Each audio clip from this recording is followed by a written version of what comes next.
Magandang araw po mga kababayan. Welcome po sa Pinilang Alakbay. Ayan!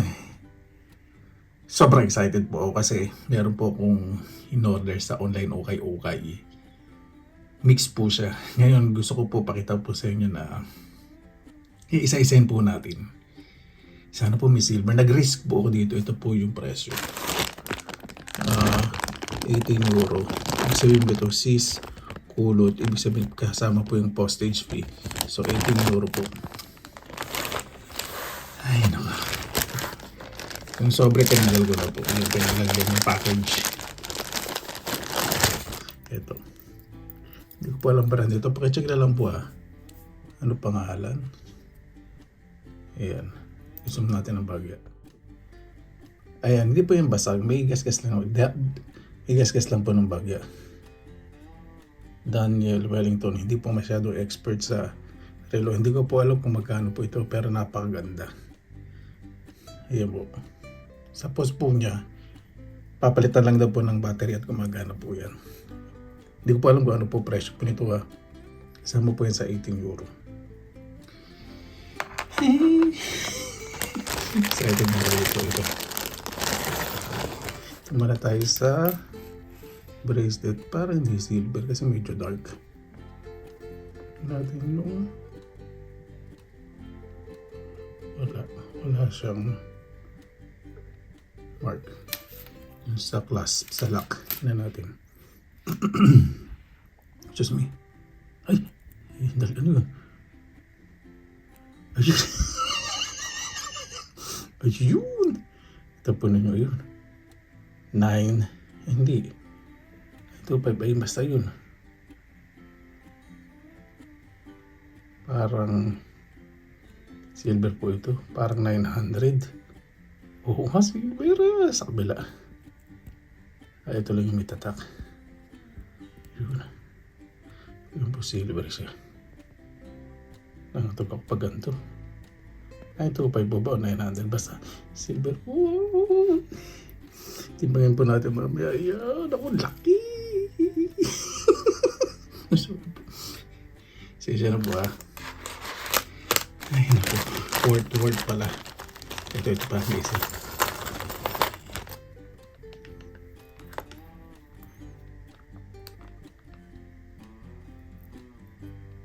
Nine 925 silver nga. Kaya parang ito ako naniniwalag silver to.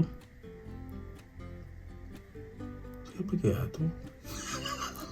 Oo, silver to kasi may 925, di ba? Pero parang dito yung pagkakalagay. Parang ilagay lang dito. Kasi dapat nandito sa lock. Bakit nandito? Pero ito, sige. Isama natin sa timbang. Naman po tayo sa ito. Kaya ito. Parang half. Parang yellow. Parang rose gold. Pero wala siyang mark. Ayan, paki-lens na lang po. Google Lens. Pero para sa akin, hindi siya parang rose gold. Tabi natin. Itong ganda. Parang makakita na ako nito. Parang Tibetan ring. Yung tatlong kulay. Yung copper. May silver po itong content ito. Copper, brass ba yun o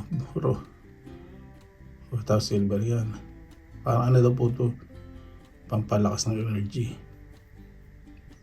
Common po ito pero sorry, common po sa Tibet pero di sa Finland hindi. Kasi pag nanonood po ako ng mga vlogs nakita na ganito na may silver content ako to.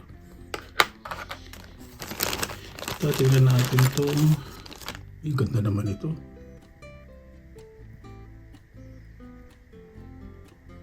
Wala siyang pero ganda. Parang mix po parang may bago sa old. Ito. Yung mga walang tatak. Ito. Ang ganda rin ito. Kaya ito. Hindi naman ito mga singsing na ito.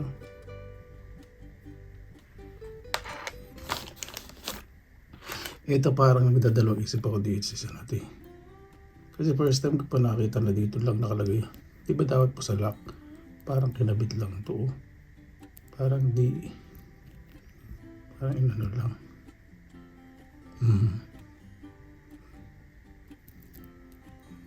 Pero ewan ko. Yung kasi may mark. Saka may hallmark. Kung ito mayroong stamp sa may hallmark. Kaya ito 100% ako silver ito. Kaya ay parang gold naman to.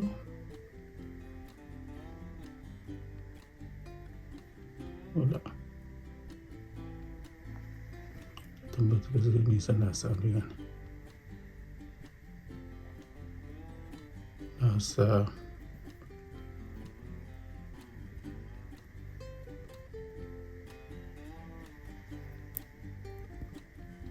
ito mabuti.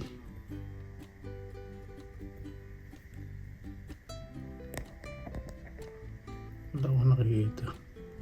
Ay! Ayun! Gulat kayo, no? Gulat din ako. Ba yun? Ayun. Dali. 830. Silver yun. Tingnan natin dito. Ito. Parang rose gold. Ganda ng kulay nito. May old sa kanyo, may halip. Kasi pero may nakita ko mga, ayun o, sa ring. Halo siya. Ito, parang rose gold, ano? Parang antik na tong isa na to. Ganda. Sasama ko doon.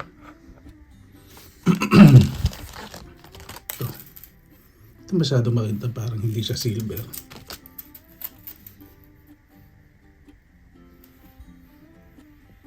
Ay, dali, nagulat. Ayun, silver nga. 925 sa kami, ano siya. Ayun, may hallmark, may nickel free. Ito 925, ito ganda. Ito kasi hindi kinabit kasi continuous siya, oh. Hindi lang sinabit, oh. Diba? Ito 100% silver. Ito, sulit po yung ano, yung 18 euro. Ito para naman ano na, dumi. Parang ano, horoscope. O parang horoscope. Hindi naman na natin itong lock. Parang wala naman. Ay! Ako silver guys. 830. Wow. Yung pendant. Kasi may isang pendant eh. Parang ba? Parang wala po ano.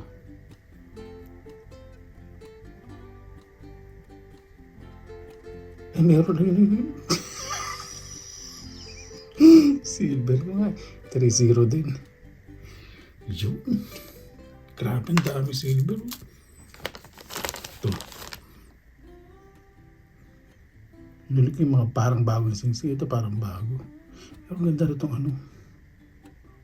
Yung stone hindi siya kumigin ng parang wala lang.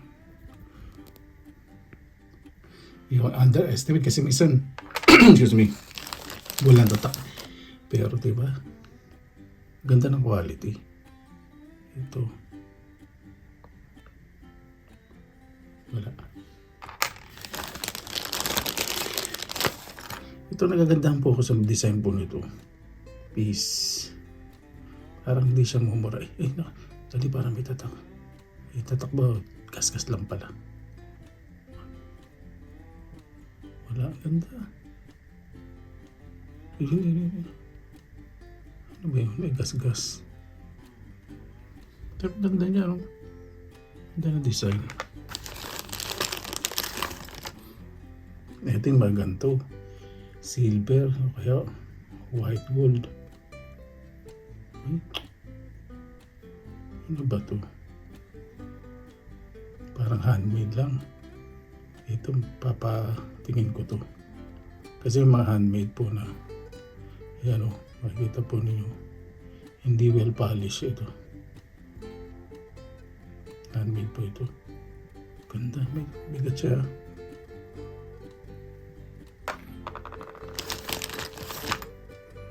Ito ang ganda rin, no? Ganda nito. Ay, may ano. Hindi tatak pala. Okay ito. Nagugulat ako. May ano, putol siya. In-adjust to. Ibig sabihin, bakit may i-adjust ang excuse me, ang singsing kung walang value, di ba? Ganda po nitong ano. Ito merong ano ba to?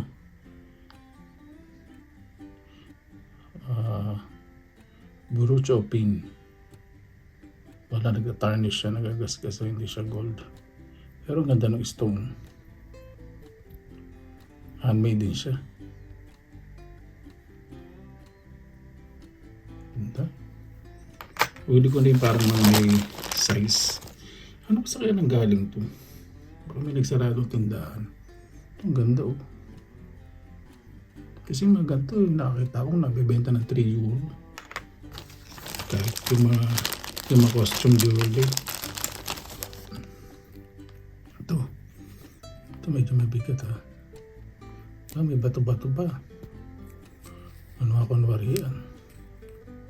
Walang marking. Diyos may buwan. Busog na busog ako ito. Pipis yung bahay kanin ko ito. Hindi makintab. Costume jewelry lang. Dito dali. Excited ko parang may perlas. Ay hindi. Dito itong perlas. Ano?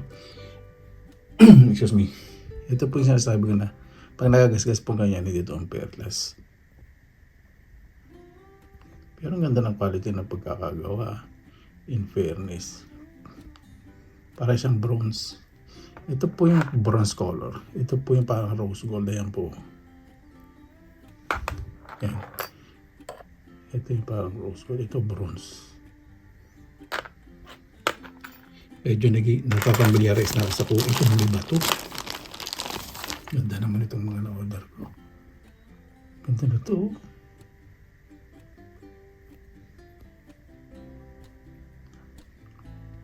Ay hindi. Excuse me. Parang plastic. Hindi siya malamig. Pero ganda. Ganda namin dali. Gusto nga natin. Ganda. Ay, isa lang may ano. May size. Ganda naman itong mga singsing na ito. Wala.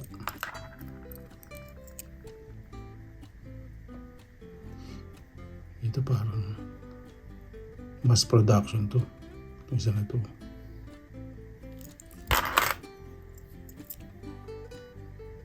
Ito. Super plain. Malinis. Well polish. Pero walang marking.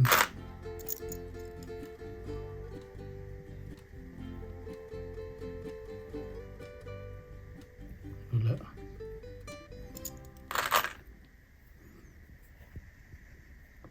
Mamaya pagkatapos pa ng video, i-double check. Hindi marking yun.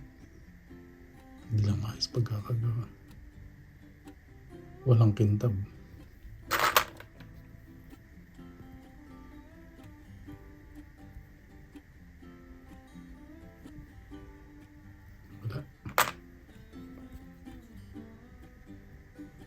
Wala ito. Mass production to. Okay. Timbangin na po natin yung mga silver. Ilang grams. Tapos ko-compute ko po. Kayo na po mag-compute. Depende nga pala sa ano. Ayan. Ayan natin to. Ito parang kasama ko ba to? Ito may doubt ako dito eh. Parang hindi siya silver kasi. Sige, sama na natin. Sama na po natin ito.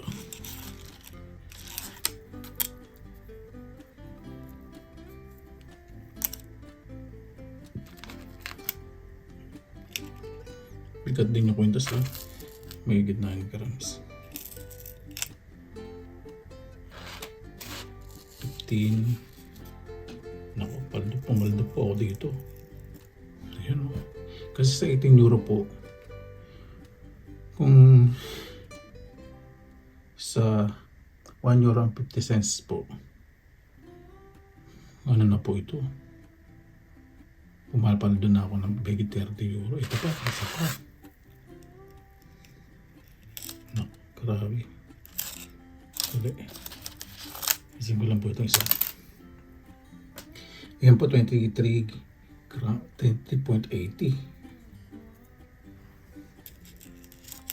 Grabe. Sarap po ng pakaramdam. Minsan po masarap mag-grease. Kasi iba, hindi po nila alam yung value. Malabis na. Yan po sila eh. Hindi ko pa alam yung history. 39.76. Pasensya pa, busog na busog ako. So sa 18 euro, sa 40 grams, 40. So mga ano na po ito, 60 euro. Equivalent. Sa price po, sa scrap price, 60 euro po, di ba? 18 euro. 200% po yung profit po natin. Meron pa pong mga ganito na hindi po nag-check. So, napakaganda po. Imagine po nyo, di ba? Ganyan po talaga minsan. Ito, maganda po pakiramdam ko. Dito. Ito, maganda pakiramdam ko dito. Ito, hindi ko alam. Para paggang masyado. Ito, nakita ko na po dati ito sa isang vlog. Tibetan ring na nagbibigay ng energy sa katawan. May silver po ito, kaya lang konti lang po yung content ng silver. Pero okay lang. Ayan po mga kababayan. Ayan po mga kababayan. Di ba? Ay. Diskarte lang po tayo ngayon sa panahon po ngayon. Dahil napakarami po talaga pa tayong gawin para po makasurvive sa araw-araw. Ako po sinuwerte po ako dito sa Finland kasi siyempre yung kalabisan po sa pamumuhay, hindi po kasi sila nakaranas talaga ng gutom at yung mga gantong bagay po minsan nahiya pa po silang ibenta sa mga pawn shop o sanla. Minsan kalabisan po sa kanila, binibenta po ng mura at hindi masyado nila binibigyan ng value. Maliban na po sa gold, siyempre. Paano po? Maraming salamat po sa inyo oras na inalan sa pinilang alukbay. Basta lagi po tayong positive vibes, good vibes. God bless. Ingat palagi, magandang araw. Laban lang!